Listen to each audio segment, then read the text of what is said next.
In this WrestleTalk news, a potential massive WrestleMania match has been proposed, an update on creative changes at Raw 30, and Luke's review of Raw. Support WrestleTalk!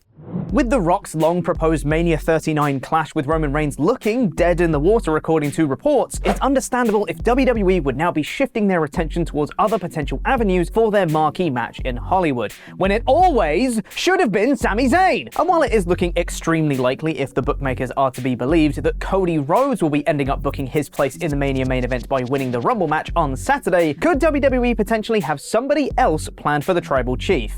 It should always be Sami Zayn though. Well, according to Fightful Select, WWE has made an enormous offer to another major Attitude Era star to take The Rock's place against Roman Reigns, none other than Dwayne's legendary rival, Stone Cold Steve Austin. Fightful's report states that Austin's camp has been approached with the possibility of it happening. However, that is as far as things have gotten at this point in time. However, there's more potential info here, and as Ollie mentioned in yesterday's news episode, the next couple of months are filled with misinformation as companies attempt to throw people off the scent of their real plans. Where Fightful Select also mentioned in their report that another source of theirs heard that a different big name was offered to Austin in the months prior to this offer too. Interestingly, over on Wrestling Observer Radio, Dave Meltzer has stated that Austin's offer was definitively not for Roman Reigns and was instead to face Brock Lesnar. It was Brock Lesnar. It's not on. It's been talked about probably for months, because I know when that Brock Lesnar Gunther thing came up, I was told immediately that's not happening, or that's not the idea right now. Maybe it's gonna happen now, but the idea was something that's a secret. So Austin was that secret. The match is not on, and it looks like it's gonna be Lesnar with Lashley based on the show tonight. So yeah, it could be Reigns versus Cody, Reigns versus Sami, Reigns versus Austin, Reigns versus Rock, or maybe something else that we haven't actually heard about yet.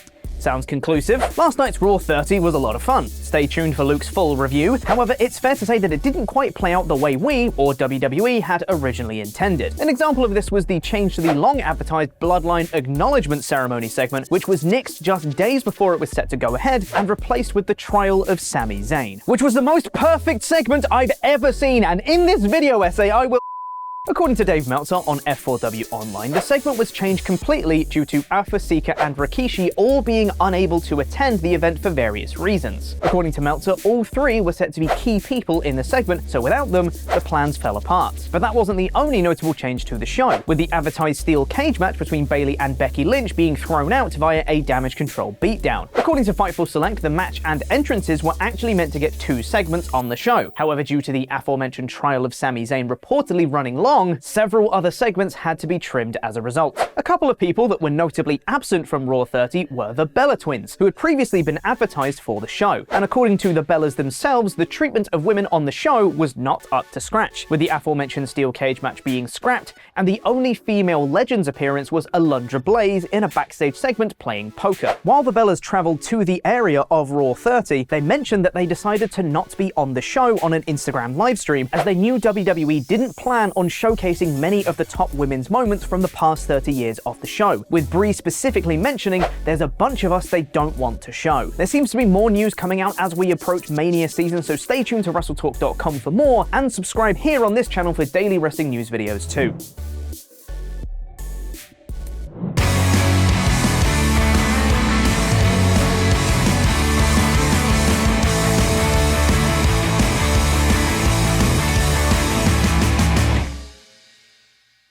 And now it's time for my review of Monday Night Raw, aka Nostalgia did do a lot of heavy lifting, but hot damn the Bloodline Rule episode of Monday Night Raw in about 5 minutes. The show opened with Hulk Hogan coming out to blow his lines, have mic issues, say absolutely nothing, and leave. What a pointless bit of nostalgia that served no purpose. But thankfully, it was the only bit of bad nostalgia on the show, which then had an awesome video package to highlight the great moments from the last 30 years, and then went straight into the best thing in WWE and all of wrestling right now, the Bloodline. As I think everyone knows by now, the plans for this segment were changed. This was supposed to be all generations of the Bloodline in the ring to acknowledge Roman Reigns, but Alpha, Seeker, and Rikishi were unable to travel, and so they switched it to the trial of Sami Zayn, which actually ended up being a bit of a blessing in disguise, as it made this segment rule so much ass. Paul Heyman, amidst a sea of ECW chants, told his tribal chief that Extreme Championship Wrestling was dead, and he wishes the same for Sami Zayn. He showed video evidence of Sami's Judas behavior within this family, running away from Drew McIntyre and Sheamus attacking the Usos, refusing to hit Kevin Owens with a chair, doing a secret hand gesture at the end of War Games, and finally, most disrespectfully of all,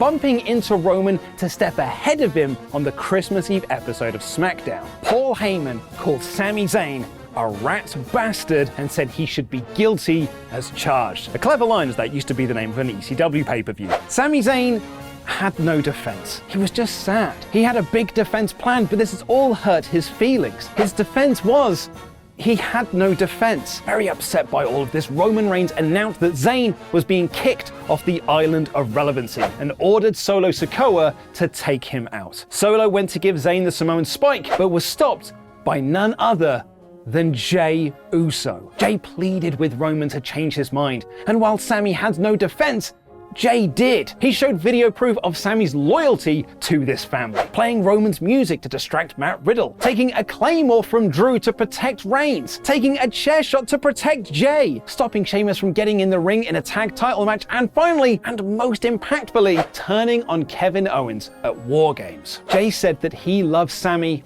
like a brother, and the crowd agreed with Jey's assessment as they all threw their wands to the sky in solidarity with Sami Uso. Roman's final judgment was that Sami Zayn was not guilty for now. He has one final test for Zayn this Saturday, and he doesn't want to see him before then. This was magical television. Simply breathtakingly brilliant. Every performance was great, every line of dialogue served a purpose, the crowd were rabid for it, and it furthered this excellent storyline to an exciting level going into this weekend's Royal Rumble. It was a perfect segment, and it only got better, because the Usos then defended the Raw tag titles against Judgment Day, and Jimmy Uso got hurt. After a threat from Adam Pearce they would have to forfeit the titles, Sami Zayn stepped in to tag with Jey, the man who just saved him from being kicked out of the Bloodline. And with Zayn's help hitting the 3D with Jey Uso, the Usos remain the undisputed tag team champions. Backstage, Roman reminded Heyman that he doesn't want to see Sami before this Saturday. But with Heyman being the one leading the charge against Zayn, will he adhere to his tribal chief's wishes? What if the final test isn't for Sami, but for Heyman? I loved this.